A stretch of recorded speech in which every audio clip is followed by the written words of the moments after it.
Welcome to Public Health on Call, a podcast from the Johns Hopkins Bloomberg School of Public Health, where we bring evidence, experience, and perspective to make sense of today's leading health challenges.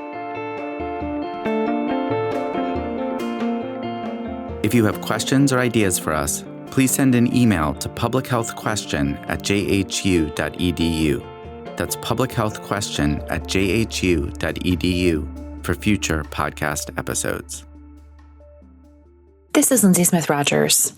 Today, the state of environmental protection and climate action in the coming Trump administration.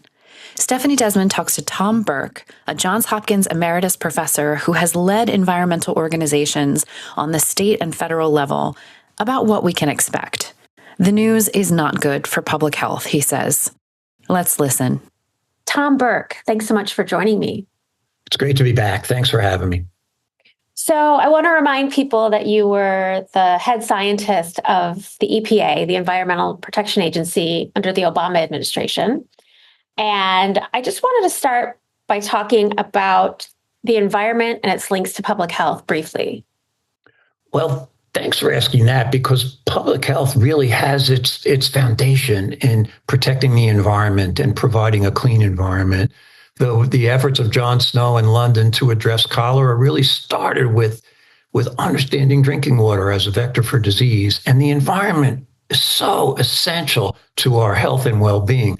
A clean environment is essential to a healthy community.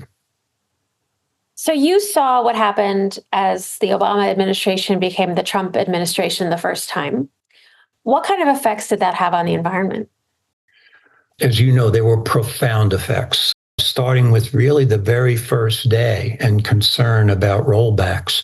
It's clear that an agenda item for this administration is deregulation, rolling back things, rolling back regulations. But even more troubling than that was the denial of science. Imagine being the head scientist for EPA and having science denial, climate change denial being a theme, and then having a transition to control the agency by the carbon industry, by a coal lobbyist, by those who deny science and advocate basically increased use of fossil fuels during this critical time. And so I did, as a former advisor, and then coming back to Hopkins, I devoted my research for a while to really tracking changes, and they were profound. Clearly, rollbacks and regulations and policies, probably the most immediate and profound was the withdrawal from the Paris Agreement, which I thought was a real hallmark of the Obama administration, our international leadership on climate.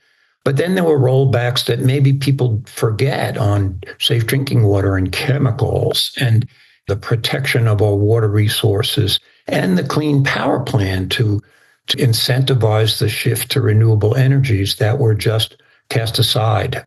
In addition to that, there was tremendous cuts in funding, a de-emphasis of certain types of research, elimination of climate change research, for instance, and profound effects that will take decades really to undo. And now, do we really stand on the starting line for Act Two? Or how profound will Act Two be is very troubling. And I imagine that 4 years of Biden was certainly not enough to undo everything that had been done by the Trump administration. No, definitely not. And there's been, as you recognize, and we've talked about on the podcast, there's been a shift in the courts toward a more conservative court that apparently seeks to limit the authority, particularly the public health assessment authorities of the EPA.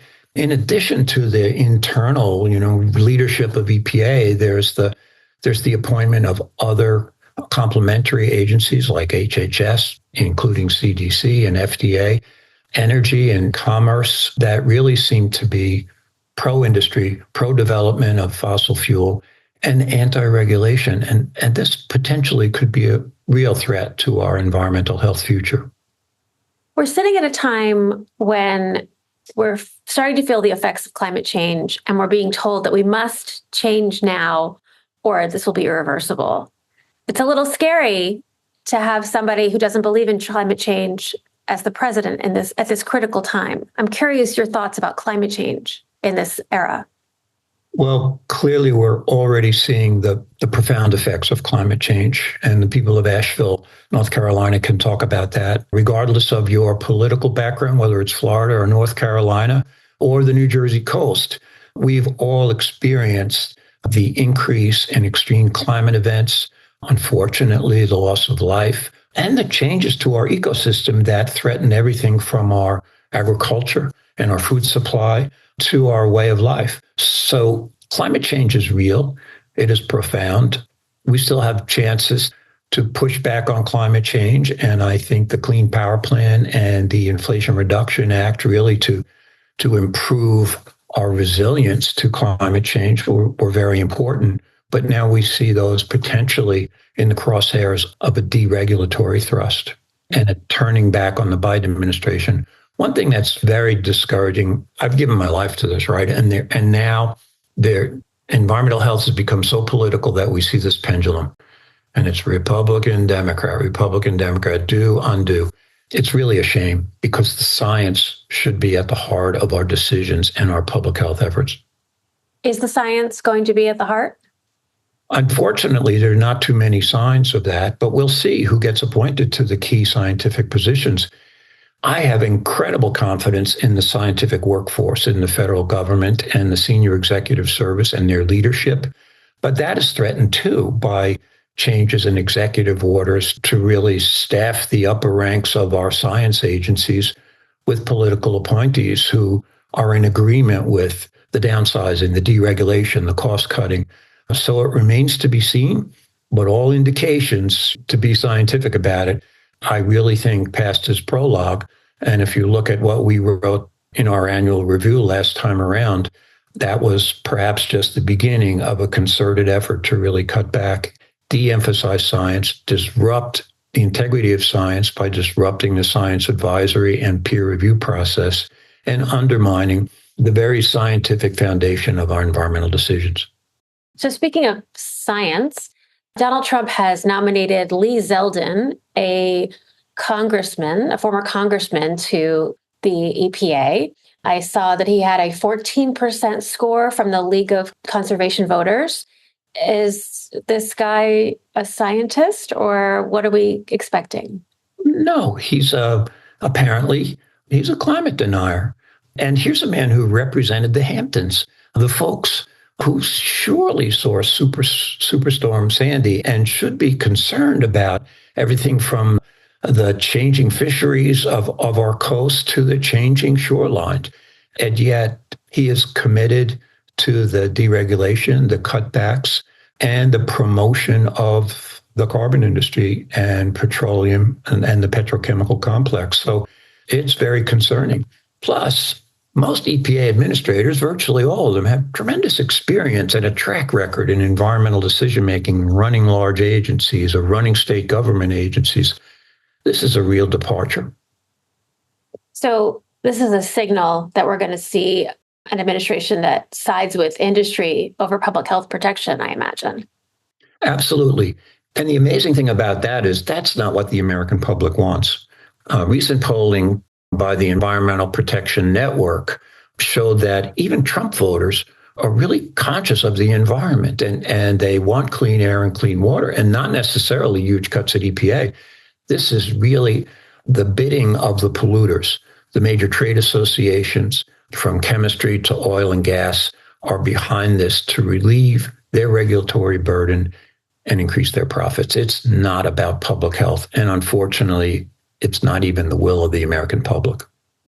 I mean, when you think about all the regulations of the environment that are involved with the EPA, it just is amazing sort of how vast parts of our lives are covered under Absolutely. this. You would thank an EPA scientist when you wake up in the morning and you brush your teeth and you can take a big, safe swallow of that water, but also be concerned that new threats to our drinking water quality with the forever chemicals really need scientific solutions so that we can continue to have safe drinking water and clean air and healthy children.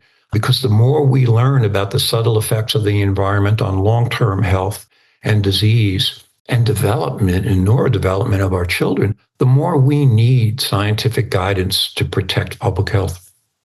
I did see that Congressman Zeldin, the EPA pick, has voted against FDA funding for clean school buses, cleanup of brownfield sites, money to replace lead pipes. I don't want to be a downer here, but I'm not sure that there's an upside. What more evidence do we need? From Flint, Michigan, to the tragic legacy of lead poisoning and lead effects on the development of our children. And the movement ahead with lead pipe removal is so important to places like our own city of Baltimore.